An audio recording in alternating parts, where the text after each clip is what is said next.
चाहिए अगला प्रधानमंत्री, आप बताइए। देखो जी, 100 की एक बात, मोदी, सिर्फ मोदी, मोदी और सिर्फ मोदी। अगर मोदी है तो मुमकिन है हर चीज में, देश भी सेफ है, आप भी सेफ हो, मैं भी सेफ हूँ, ये ध्यान रख लो बस। सार्थक हो चुका है ये नारा, सार्थक हो चुका है कि मोदी है तो मुमकिन है, मोदी है तो सब कुछ मुमकिन है, जो नहीं हुआ वो भी मुमकिन है, आ सकता है, हो सकता है, कभी भी हो सकता है अगर मोदी है तो। मतलब इतना भरोसा है मोदी जी, भरोसा, आंख बंद करके भरोसा जी, आंख खोलने की जरूरत ही बंद नहीं, करके? बिल्कुल खोलने की जरूरत ही नहीं है, आंख बंद करके भरोसा मोदी पे। नहीं, मुझे इतना शुभ नाम हुआ? रोली। कहाँ से आप? मैं नीदरलैंड में रहती हूँ। मैं 5 इयर्स बाद आई हूँ यहाँ पर, लेकिन जो मैं चेंजेस इंडिया में देख रही हूँ, बहुत ज़्यादा चेंजेस हो गए।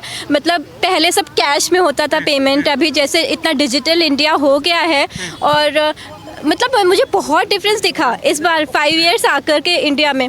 और अभी मैं, जैसे मेरी काम में करने वाली मेड आती है, तो वो भी बताई कि उसको भी गैस मिल रही है फ्री में मोदी सरकार से। तो आई रियली सपोर्ट मोदी सरकार, मुझे लगता है उन्होंने काम बहुत किया। अगर आप 5 इयर्स के बाद आकर यहाँ इंडिया में डिफरेंस देखेंगे तो बहुत डिफरेंस है, उन्होंने काम तो डेफिनेटली किया है, अच्छा काम किया। और मोस्टली हम, जैसे मैं भी IT सॉफ्टवेयर इंजीनियर हूँ, तो वहाँ पे मोस्टली सारे सॉफ्टवेयर इंजीनियर्स होते हैं, तो सबको पता होता है कि मतलब इंटेलिजेंट है, काम अच्छा करते हैं, हार्ड वर्किंग होते हैं। मोदी को लेकर क्या सोचते हैं वहाँ के लोग? सुनिए, मोदी बहुत फेमस है, बहुत फेमस है। बहुत फेमस है। मोदी अभी जब नीदरलैंड आए थे, एम्बेसी में आए थे, तो मोदी के लिए मतलब इतना, मतलब प्रमोशन तो कुछ भी नहीं हुआ था, इतने लोग पहुंचे थे मोदी को। उस टाइम हमारा ऑफिस था तो हम लोग जा नहीं पाए थे, लेकिन मोदी की रेपुटेशन बहुत अच्छी है बाहर, बहुत अच्छा काम कर रहे हैं मोदी, तो मतलब उनका रेपुटेशन बहुत अच्छा है बाहर।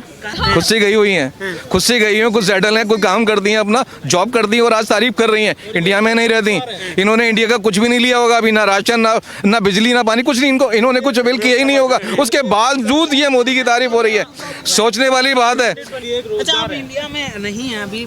देखिए, ऐसी क्या चीज़ है? मैं बता रही हूँ, देखिए मैंने कोविड टाइम में मैं आ नहीं पाई, मैं 5 इयर्स बाद जब इंडिया आ रही हूँ ना, तो सच में मेरे को बहुत डिफरेंस दिख रहा है। जैसे जो डिजिटल इंडिया मोदी प्रमोट करते थे ना, डिजिटल इंडिया, वो सच में हो रहा है। बाहर जैसे आप कैश लेके नहीं जाते हो, आप मतलब सारे पेमेंट अपने कार्ड से करते हो, तो इतना कुछ, ये सब जो चेंजेस मैंने अभी देखे ना इंडिया में, मैं कहीं जा रही हूँ कैश की जरूरत नहीं, सब बोल रहे हैं पेटीएम कर दो, ये कर दो। गोलगप्पे वाला भी पेटीएम मांगता है। हाँ वही, अभी 5 नहीं, पहले जैसे होता था ना यहाँ पे डिजिटल इंडिया का प्रमोशन जो मोदी ने किया है, वो देख के, और मुझे लगता है कि उन्होंने काफ़ी कुछ काम किया है। मतलब उस हिसाब से देखो, जैसे अभी G20 हुआ यहाँ पर, तो उस हिसाब से बाहर भी लोग डिस्कस कर रहे थे कि G20 हुआ, उसका भी डिस्कशन हो रहा था। तो जो कहते हैं कि विदेशों में भारत का डंका बज रहा है, दिख रहा है? नहीं, वो बज रहा है, सुनाई दे रहा है, बहुत डेवलपिंग कंट्री हो रही है, सब बोल रहे हैं। अभी जो चंद्रयान हुआ, उसका डिस्कशन हुआ, साउथ पोल में जो हुआ, तो वो कहीं नहीं हुआ है। तो मतलब उस हिसाब से मतलब मुझे भी प्राउड फील होता है ना, बाहर के लोग अभी साउथ पोल में अभी जो अपना चंद्रयान गया, वो सब सुन के अच्छा लगता है। मनमोहन सिंह के बारे में हर आदमी जानता है कि मनमोहन सिंह आगे हुआ करते थे, पीछे से पुरानी, जैसे फिर अब गांव में हम जाके रामलीला कभी देखते थे, तो कलाकार स्टेज पे खड़ा हुआ है, डायलॉग पीछे से कोई बोल रहा है, आपने सुना होगा, देखा होगा कभी गांव में। मनमोहन सिंह के राज में सिर्फ वही था कि मनमोहन सिंह जी खड़े, पीछे से सोनिया जी बोला करती थी। मोदी खुद दहाड़ता है ना, कभी आपने मोदी को पढ़ के बोलते हुए देखा है? नहीं देखा ना, स्पीच कभी पढ़ते नहीं है। और मनमोहन सिंह बोलना नहीं जानते थे, जबकि मनमोहन सिंह बहुत बड़े अर्थशास्त्री थे, किताब लिखी है उन्होंने, मैंने देखी, उनकी किताब पढ़ी भी थी, कुछ पढ़ी थी, ज़्यादा पढ़ने का शौक नहीं है, लेकिन पढ़ी थी। मुझे पता है कि उन्होंने एक बुक भी लिखी थी मनमोहन सिंह के नाम से। उसके बावजूद इतना ज्ञानी आदमी बोल नहीं सकता। किसके राज में? 70 साल वालों के राज में। मोदी के राज में तो हर कोई बोलता है। राम जन्मभूमि पे इस टाइम दबा के पॉलिटिक्स हो रही है, टीवी पे आप देखो, मुझे इनविटेशन नहीं मिला, मुझे इनविटेशन नहीं मिला। भगवान के मंदिर में जाने का काहे का इनविटेशन भाई? उसने तो उसको भी बुलाया है जिन्होंने, कारीगरों ने काम किया है, सबको बुलाया A to Z। तो अपनी राजनीति के लिए किया, अपनी कुर्सी बचाने के लिए किया है मोदी जी। वो सब करते हैं, हाँ, अच्छे के लिए भी बोलेंगे, कौन कर रहा है इस तरह की राजनीति? मोदी जी कर रहे हैं। हाँ, वोट बैंक बचा रहे हैं अपना। हाँ, ये राम मंदिर बनवा रहे हैं या कुछ भी कर रहे हैं। ये सब राजनीति मोदी जी कर रहे हैं इसमें। हाँ टूरिज्म से पैसा नहीं आएगा क्या मंदिर बनने से? टूरिज्म नहीं आएगा क्या? वहाँ के लोगों को टूरिज्म से पैसा नहीं मिलेगा? एक चीज बताइए, क्यों टूरिज्म से? एक चीज बताऊं, इंडिया में जो सबसे ज्यादा पैसा आता है ना टूरिज्म से ही आता है। हम लोग जाएंगे 10 रुपए की टिकट खरीद लेंगे, वहाँ का टूरिस्ट आएगा, महंगा पैसा आएगा, इन्वेस्टमेंट देगा, ठीक है। 3 महीने तक कोई भी होटल खाली नहीं है 22 जनवरी के बाद, 3 महीने तक। और दुकानें इतनी खुल रही हैं, हर छोटा आदमी दुकान खोल के बैठा। भाई कहाँ से वो रोजगार ही तो आ रहा है ना, सबके लिए रोजगार है। ऐसा नहीं है कि सिर्फ उसमें कांग्रेस पार्टी का आदमी बैठेगा, रोजगार सबके लिए आता है। तो पार्टी की बात करें इस हिसाब से तो बीजेपी ऊपर है और कोई पार्टी नहीं इससे ऊपर है। मेरा नहीं, वहीं रोजगार होगा। वहाँ के दिल्ली मुंबई हम लोग की तरफ के आदमी जाते थे, आज अपने अयोध्या में बैठ के मस्त कमाएंगे, किसी से ना कुछ कहना ना किसी से डरना। मुंबई दिल्ली आते थे, सबकी बातें सुनते। एक चीज बताओ, ये भाई बिहारी लोग कहते हैं। नहीं कोई दिक्कत नहीं है भाई, इंडियन है, साफ सीधी बात है, कोई नहीं होता क्षेत्रवाद, कुछ नहीं होता। चाहे मैं यूपी का हूँ, चाहे दिल्ली का हूँ, चाहे बिहार का हूँ, नागालैंड का हूँ, सब इंडियन है, ठीक है। जो होते हैं वो लोगों की सोच होती है। अब एक चीज बताओ, वहीं के वहीं रोजगार मिल जाएगा तो कोई दूसरे स्टेट में क्यों जाएगा, ठीक है। और जो आनी चाहिए, जो काम हो रहा है ना ट्रैवल से, कोई भी घूमने जाएगा तो वहाँ पैसा आएगा। तो आप जो यहाँ पर कोई भी कहीं का होता है, मथुरा में आए, दिल्ली में आए, कहीं भी कुछ भी इन्वेस्टमेंट होती है तो वहाँ के लोगों के लिए रोजगार जनरेट होता है। चाय बेचने वाला हमसे ज़्यादा अच्छा कमाता है। लोग कहते हैं चाय बेचना, फलाना बेचना, पकौड़े बेचना, कौन नहीं कमा रहा बताइए? जो काम मिलता है वो करो।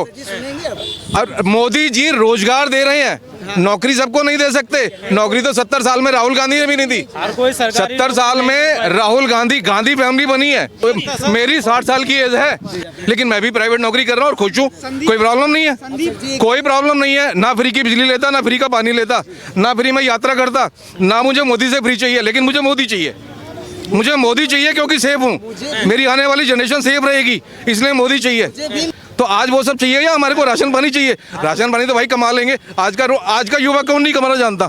हर एक के हाथ में 50-60 हज़ार का मोबाइल है, तो कमा रहे हैं तो दे रहे हैं। चोरी करके किसी के हाथ में नहीं होगा, सब कमा रहे हैं। सबको योगी मोदी चाहिए भाई।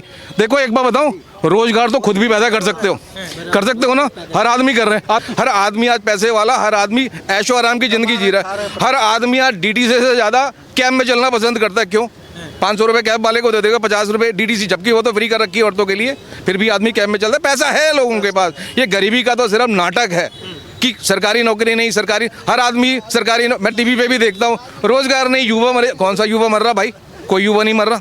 मैं तो देखता हूँ सारे के सारे ऐशो आराम है, सब किल्पे बनाते घूम रहे हैं, आराम से मस्तियाँ कर रहे हैं, एंजॉय कर रहे हैं लाइफ को जीना अब सीखा है लोगों ने। 70 साल में कोई नहीं जी रहा था। 70 साल में तो मरते थे लोग। हमारे टाइम में लोग कहते अरे करोल बाग में बम फटा, जाइयो मत उधर। बच्चों को भी कहते थे जाना मत करोल बाग, सरोजनी नगर में जाना, बम फट गया वहाँ पे। अब बताइए मोदी के राज में कोई बम फटता है? हम तो सबसे ज़्यादा सेफ इस चीज़ को मान के चलते हैं कि हम सेफ, हमारी आने वाली जनरेशन सेफ। तो और क्या चाहिए हमारे को? कमा के तो हम खुद भी खा लेंगे भाई, सरकारी नौकरी नहीं चाहिए हमारे को। देश सुरक्षित हाथों, देश बिल्कुल सुरक्षित हाथों में है। हम सुरक्षित हैं तो देश सुरक्षित हाथों में, तभी हम सुरक्षित है। अदरवाइज क्या है?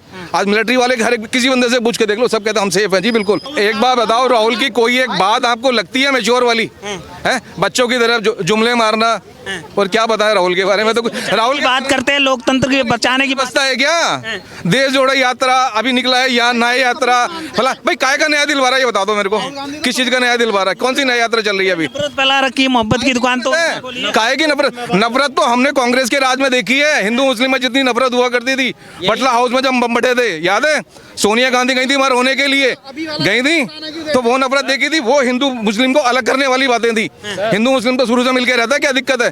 अभी भी मिलकर रह सकता है। अगर ये लोग ना हो अपोजिशन वाले, तो मोदी कभी नहीं नफरत फैलाता। चंदा मांग रही कांग्रेस, करी मोदी को हटाओ, देश को मांग रही है भैया। यहाँ का सोना सारा इटली चला गया, यहाँ का सोना सारा इटली चला गया। अब इनके यहाँ नोट पकड़े जा रहे हैं धड़ाधड़। अब जो पकड़े जा रहे हैं उनको पूरा करने के लिए चंदा तो चाहिए ना, चंदा तो चाहिए। मशीनें फेल हो जाती है, इतना नोट इनके घरों में पड़ा हुआ, काहे का चंदा भैया? तुम दो ना जनता को। तो बचाने की बात, देश अपने लिए इकट्ठा नहीं हुए हैं वो बचाते। ये छुट्टियां मनाने सब इटली जाते हैं, कोई देश को नहीं बचा रहा। ये तो सारे टूरिज्म पे भी 10 रुपए नहीं खर्च करते, ये तो इटली जाते हैं सीधा। वो भी ज्यादा जाके फॉरेन में पैसा खर्च करते हैं, कोई फर्क नहीं पड़ता। राहुल के बारे में तो जो सोचेगा वो भी राहुल जैसा ही है। अगर कोई कहता राहुल आएगा, राहुल गांधी आएगा, तो वो राहुल जैसा ही माना जाएगा। गांधी की समाधि पे तो चले जाते हैं, दादा की समाधि पे क्यों नहीं जाते हो? ठीक है, क्यों? सच सच बताओ ना, तुम्हारा नाम क्या है? राहुल किसी किसी काम का नहीं आदमी। राहुल किसी काम का नहीं है, सिर्फ बरगलाता है लोगों को, सिर्फ बरगलाता है। हरा देंगे भाजपा को, पक्का हरा देंगे। तो कहना क्या बुराई है भाई? मैं भी कहता हूँ मैं मोदी बन जाऊंगा, कल को बन जाऊंगा क्या? तो ऐसे राहुल भी बोलता है कि मैं मोदी बन जाऊंगा, मैं मोदी तो नहीं बन सकता। राहुल कभी भी नहीं आ सकता, कभी नहीं आ सकता जिंदगी में, इस जन्म में नहीं आएगा, नहीं आएगा इस जन्म में। हर आदमी के यहाँ नहीं, यहाँ लिख गया लोगों के कि राहुल नहीं आना चाहिए बस। क्या शुभ नाम हुआ? प्रिया शर्मा, कहाँ से आप? अलीगढ़ उत्तर प्रदेश। अलीगढ़ उत्तर प्रदेश से। अच्छा ये बताइए, अगला प्रधानमंत्री कौन होना चाहिए? मोदी जी। क्यों मोदी जी? मोदी जी ही हैं जो देश को चला सकते हैं। उन्हीं में एक ताकत दिखती है और उन्हीं में लगता है कि वो चला सकते हैं। और बात अगर देश की और विदेश की करी जाए तो आप आज यूएसए मेरे मानने में सबसे ताकतवर देश है। आप आज इंडियन अगर यूएसए में जाते हैं ना, उसकी एक अलग रेस्पेक्ट होती है।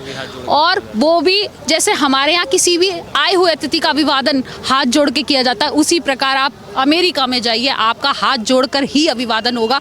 इससे बड़ी गर्व की बात हो ही नहीं सकती है कि आप अपने भारत देश से जा रहे हैं अमेरिका की ओर और वहाँ आपका हाथ जोड़कर जय श्री राम के साथ आपका अभिवादन हो रहा है। इससे बड़ा हमारे लिए गर्व की बात है ही नहीं कोई।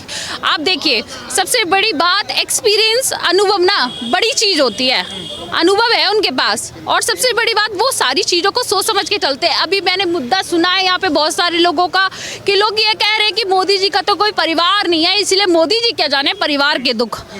तो मोदी जी का परिवार नहीं है, लेकिन ये इतने सारे करोड़ देशवासी जो है, हमारे भारतीय करोड़ देशवासी जो है, वो सब योगी और मोदी जी के ही तो हैं। आप मानो तो वो ये सब उन्हीं के हैं और ना मानो तो कोई किसी का नहीं है भाई। अपने लोग भी मना कर देते हैं, लेकिन उनके ये सारे जो हम भारतीय हैं ना, वो सब उन्हीं का परिवार है।